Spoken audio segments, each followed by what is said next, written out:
Hello, and welcome to Field Lab Earth, the podcast that's all about past and present advances in the fields of agronomic, crop, soil, and environmental sciences. Today, we'll be talking to Dr. Jianming Yu. Genomic selection is a plant breeding innovation that aims to speed plant breeding by using predictions from a training model enabled by genomics and statistics to guide the breeding decisions. With around 30 years of history around this innovation, it was about time to develop a review on it. Enter Dr. Jianming Yu and his team of co-authors. This episode, Jianming joins me to discuss what genomic selection is, how to use it, and where we can aim to go in the future. I'm your host, Abby Morrison. Let's talk about science.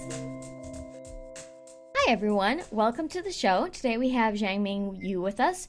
Jianming earned his bachelor's from Northwest A&F University in 1994, his master's from Kansas State University in 2000, and his PhD from the University of Minnesota in 2003. He worked at Kansas State University from 2006 to 2012, and then moved to Iowa State University in 2013. The focus of his program is to address significant questions in quantitative genetics by combining cutting-edge genomic technologies and plant breeding. Maize and sorghum are two major crops with annual nurseries, but the group has worked on many other crops through collaboration and open data, such as rice, wheat, oat, peanut, and soybean.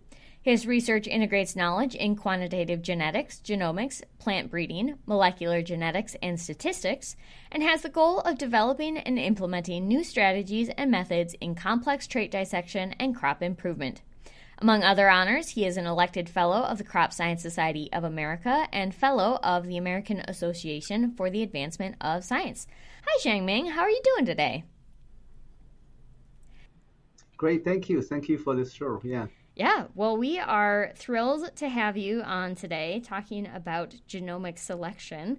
So to get us started, can you just kind of explain what genomic selection is and how it helps plant breeders? Okay, great. Let's start with agriculture is the foundation of the human civilization. For plant breeders, developing cultivars that can yield abundant food, feed, fiber, and turf is the primary goal.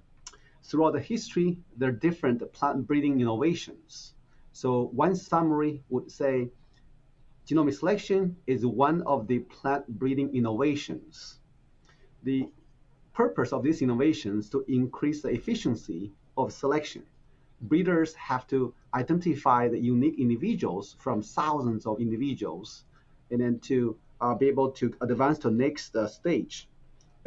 So with modern technology, breeders can obtain the molecular marker data from sequencing, and then breeding can be more efficient rather than growing out all the individuals to phenotype, then conduct selection. We are now based on a prediction. The prediction is established from the molecular marker data of the selection candidate and also a model. This model was built with another set of individuals where we have the complete data set for the phenotype and also the genotype. So you can summarize genomic selection is a breeding strategy to increase the efficiency of plant breeding. Sure. Yeah, that's a great definition up front. So one of the concepts that I just kind of want to lay out before we dive into this review paper is the genotype-phenotype relationship.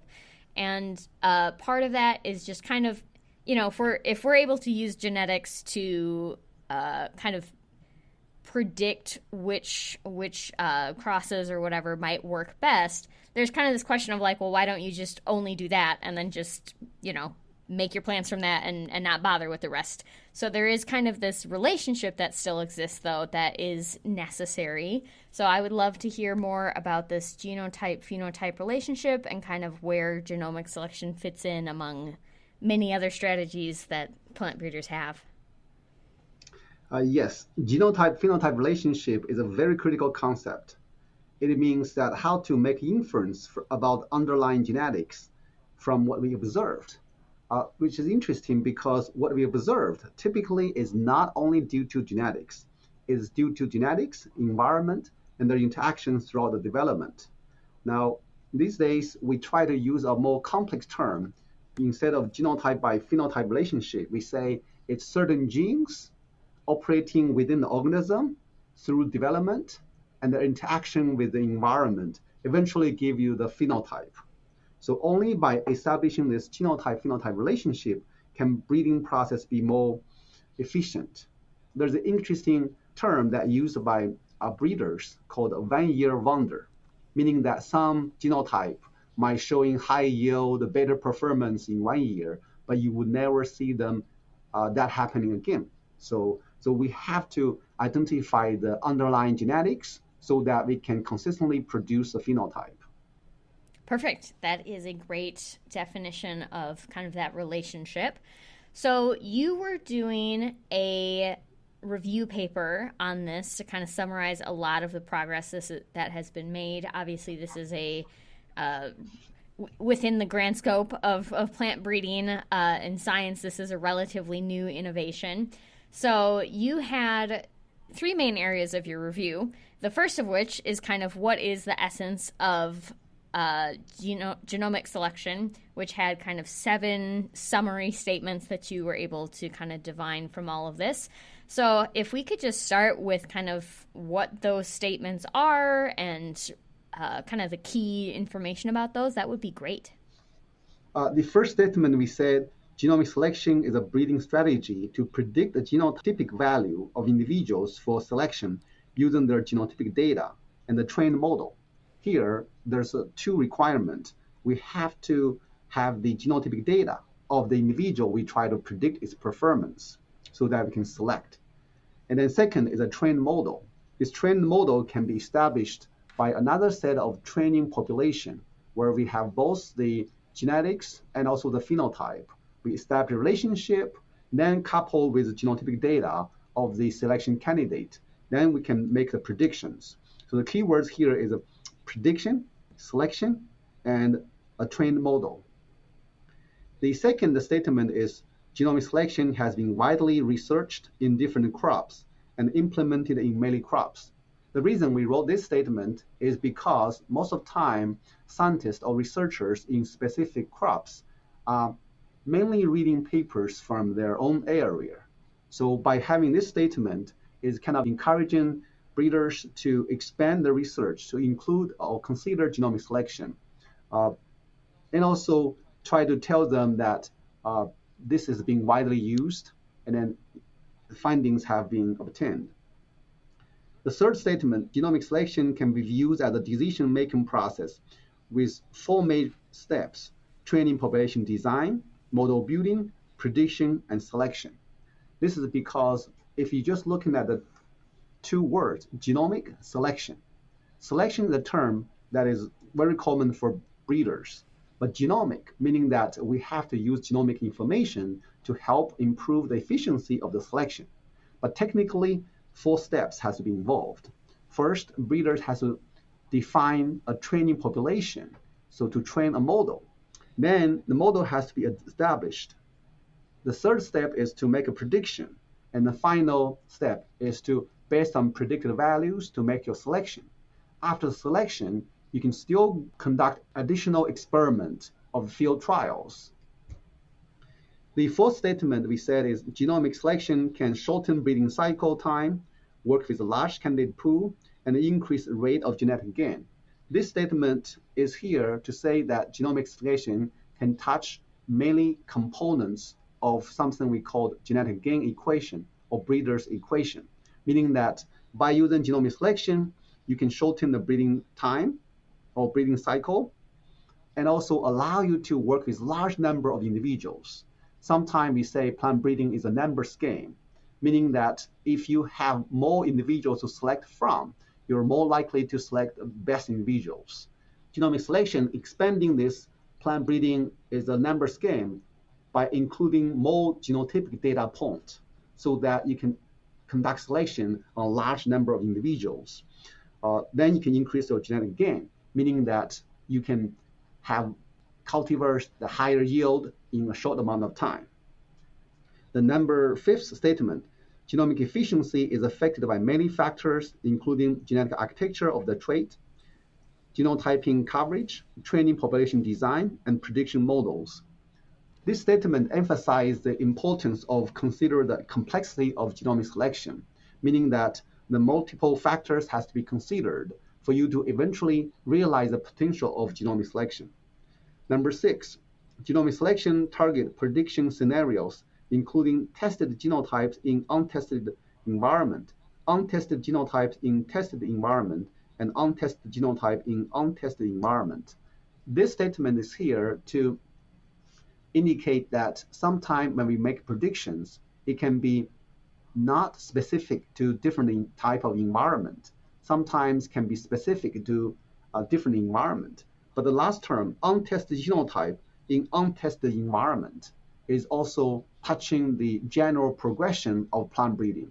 Eventually, we want the future genotypes to perform better in the future years, in the future farmer's field.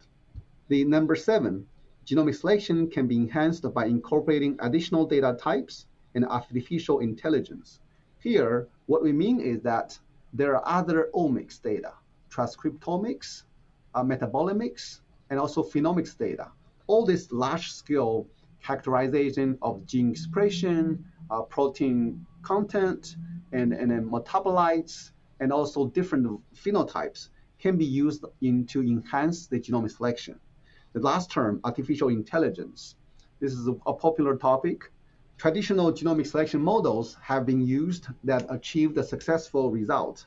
But then the next challenge is to how to utilize artificial intelligence, specifically machine learning models, to build the training model and also make the prediction to further enhance genomic selection.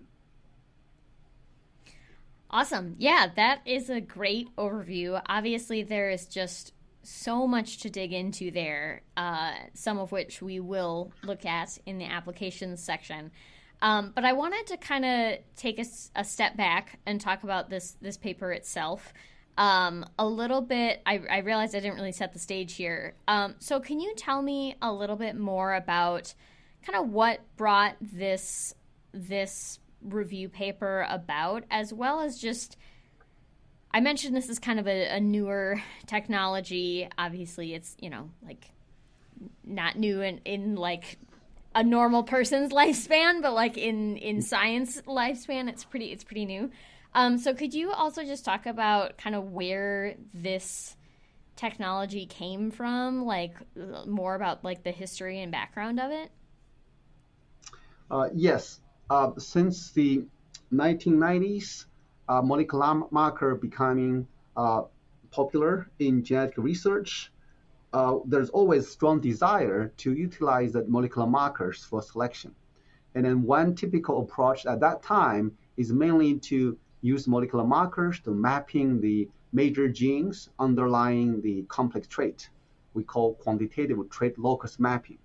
The idea behind that is to, if I identify specific QTL and figure out the genes underlying the QTL, then we can develop what we call functional markers to guide the selection process.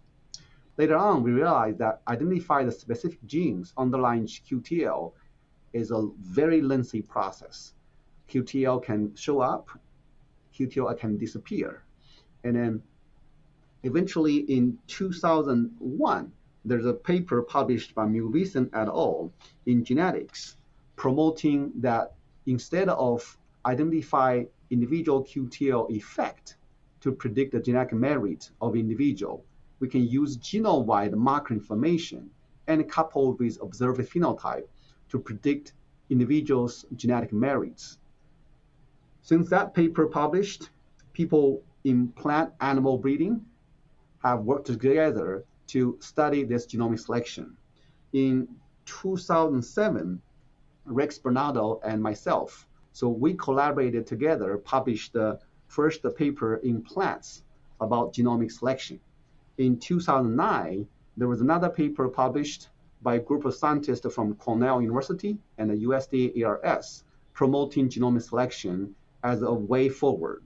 Through this series of papers, genomic selection have been popularized in the research community.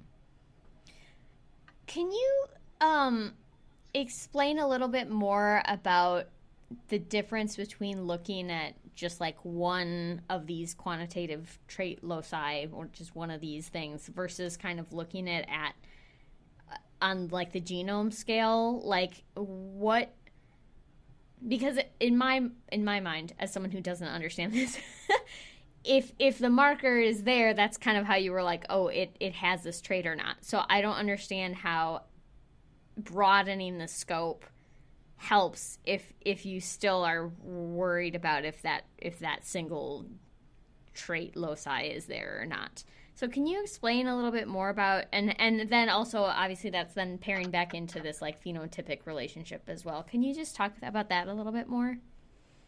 Okay, that's an interesting question. So under certain genetic conditions, certain traits with simple genetic architecture can be controlled by few genes or few QTLs and under that genetic population. But most of the time, we expand the genetic context. The complex trait typically controlled not only by individual genes, but also by the background genes. So there's a new model proposed recently called omnigenic model, meaning that in addition to the set of core genes directly affect the traits, there are a large number of peripheral genes that do not directly affect the trait, but instead they regulate the gene expression of the core genes, then indirectly affect the phenotype of the traits. So this omnigenic model really not only is a summary of what has been discovered so far, but also provide an overall framework for us to advance the research in quantitative genetics and plant breeding. Okay, so it's giving you more context and deeper knowledge and more data points. It basically is kind of what it's doing to help. Yes.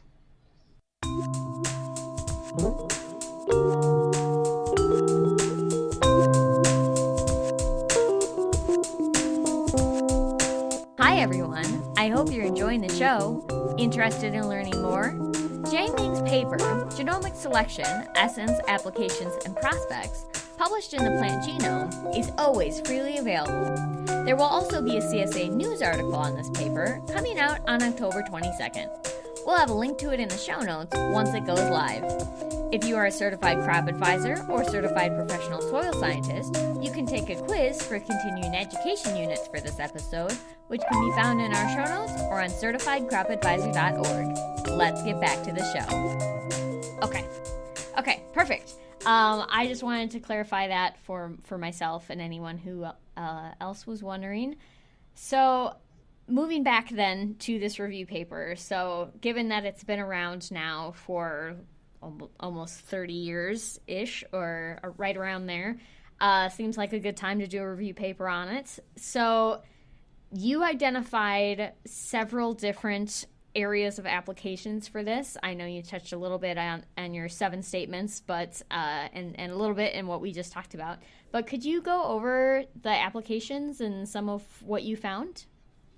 In this review, in addition to stressing the general approach of genomic selection in active plant breeding programs, which has been conducted by the specific public and private breeding programs, we put emphasis on a few of the topics that are still being researched.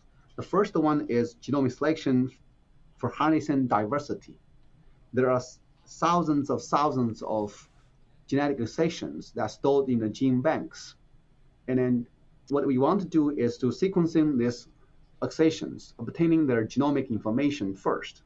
Can we also design the training set to identify some individuals to phenotype? With phenotype, we can establish a model, then predict the potential performance of the other accessions.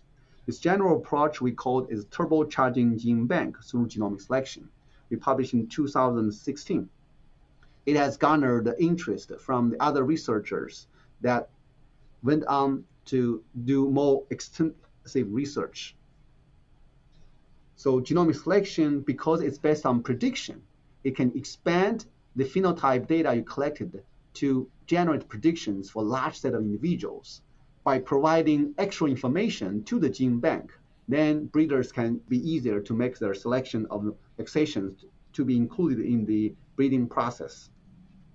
Later on, there are other research tried to expand this term to say that instead of general prediction directly to the gene bank accessions, we can create a bridging population. Bridging population, which means by crossing this gene bank materials with more elite materials, have another second breeding pool to serve as a bridge to generate prediction based on this breeding population before it can be considered for the elite breeding pool, which is being used in the active breeding process. The second area we touched is about integration of phenomics. Here, when we say phenomics, now we're talking about instead of obtaining data from one trait, a couple trait, a few traits, to many of the traits. This is actually really being encouraged by the high throughput phenotyping. This phenomics is encouraged by the development of high throughput phenotyping procedures, where you can obtain a lot of images, a lot of data points, and analyzed by the computer vision to extract the features in a new image. The third area is integration of intermediate phenotypes. When we say intermediate phenotype, which means the transcriptomics, proteomics, metabolomics, anything between the final phenotype and also the genomics, we can call it intermediate phenotypes. By accessing this extra omics data, we want to enhance the prediction efficiency. The fourth area is genomic selection under genotype by environment interaction. This is critical, as I explained earlier, that genotype-phenotype relationship, typically there's environment effect embedded within this genotype-phenotype relationship. Sometimes we want to evaluate the genetic merit under certain types of environment. That's why the genotype by environment interaction has come into play. The fifth area we touched is genomic selection and crop growth models. Here, because in addition to genotype, environment, there's also a management practice. Crop growth models is excellent tool to model the genotype by environment by management interactions, allowing examination of specific combinations of those three components to produce at large scale under production environment. The last area we touched is about deep learning applications for genomic selection. Sometimes we use the term machine learning, sometimes we use deep learning, sometimes with AI. What we mean is that all the deep learning algorithm or deep learning algorithm for genomic selection. We are happy to see that there are preliminary results of applying the deep learning algorithm to genomic selection. We're not satisfied with the progress made so far. There are multiple reasons we listed in the review paper, but we want to encourage people to embrace AI for genomic selection. Yeah, lots of areas. I love this review paper because it's so in depth. I was trying to read through what I could understand of it, not coming from this background, and I just kept scrolling, and I was like, oh, there's more and more and more. So I love how this is an area that has so much potential for growth, has already grown so much in the past 30 years. So you mentioned already some areas for growth, which leads neatly into the third section of your review, which is the same as one of my questions I always ask of future research. So what's on the horizon for genomic selection? What's coming down the line? Yes, it's an exciting research area. When we were reviewing all these papers published in the last 20, 30 years, we feel that there's a strong need to develop the decision support tools. The reason of this decision support tools is that we can read the papers, we can understand this concept, but what about when a breeder really try to implement genomic selection? When we talk about the public breeding program, unlike the major private companies where they have large teams of supporting scientists, The decision-making process is so critical. After a breeder tries to embrace genomic selection, he has to deal with what population do I start with? How do I design my training population? Which prediction model do I use? When is the prediction result? How do I conduct a selection? How do I advance my material to the next stage? Many questions to be asked by breeders. So we feel that there's strong desire for breeders to obtain some decision support systems to support their decision-making process. The second aspect is AI. Not only we want to identify the better AI method for genomic selection, but also we want to identify expandable AI. Because we're doing genetic selection of the crops, we are always fearful that we might narrow down the genetic diversity within the selected individuals. So we want explainable AI. The third aspect is multiple data types. We talked about using the transcriptomics, metabolomics, proteomics, but the way to incorporate all these data types still need to be researched. The other aspect is a deeper understanding of the genetic control of the trait, like I mentioned before, of homogenetic model. And this is a newly proposed model for complex trait.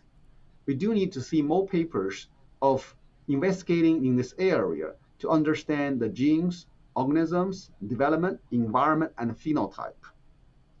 Last aspect we talked about is the technology adoption gap. We need to train the next generation plant breeders to embrace genomic selection, but also to contribute to these active research areas. Yeah, all great areas for future research. Again, just a topic with incredible depth and breadth to it. So, this has been a great conversation. I'm sure with all the complexity, we could talk for hours and hours, but I understand you have other things you want to get doing today. So, I have 3 questions left for you. The first of which is, if listeners want to learn more about this, where can they go? I feel we have done a comprehensive review on this topic. If listeners want to learn more about the specific aspect, they can certainly find many research papers cited in this review at different sections. There are also some specific review papers that focusing on statistical modeling, additional omics enhancement, machine learning and AI, or breeding program design. So our review paper is a long paper with 21 pages and figures, 299 references. So I think you would be able to find some additional references and research paper to read. I also like to challenge my students by asking them whether they read this paper line by line, page by page. It's an interesting challenge. If they did that, I'm offering a $15 gift card. It's certainly not easy to read the whole papers, but then we certainly read many times. So I encourage listeners to read the paper and then go check out some of the references.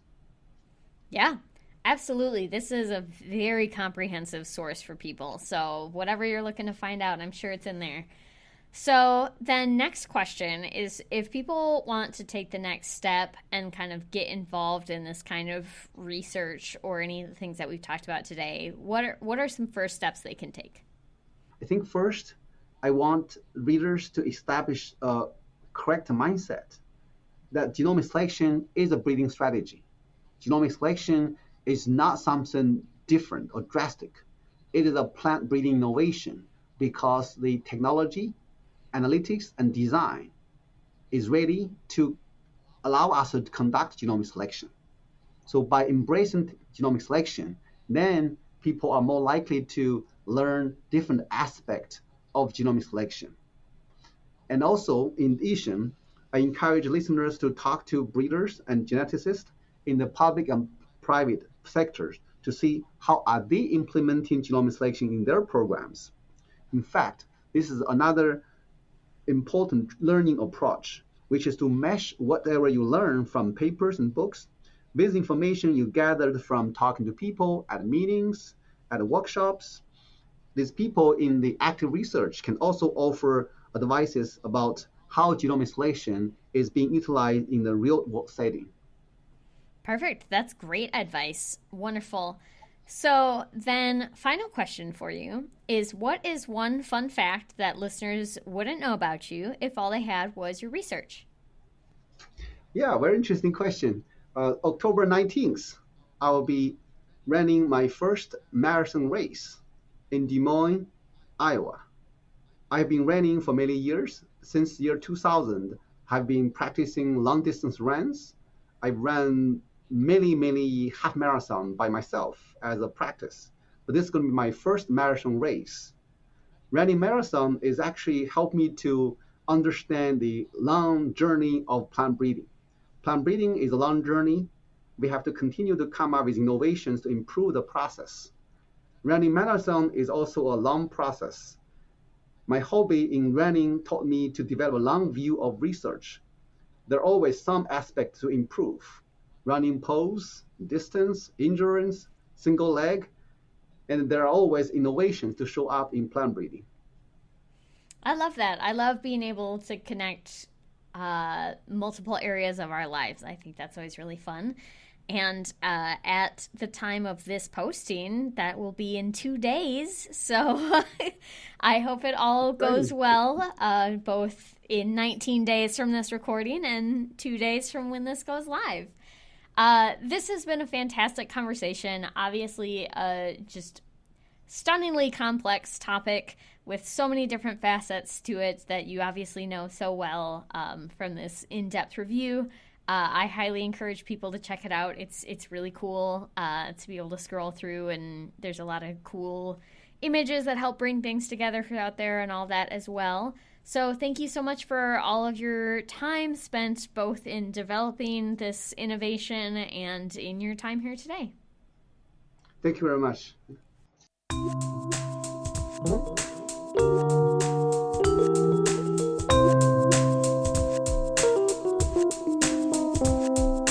Thank you for listening to Field Lab Earth. More information can be found in the description below. Thank you.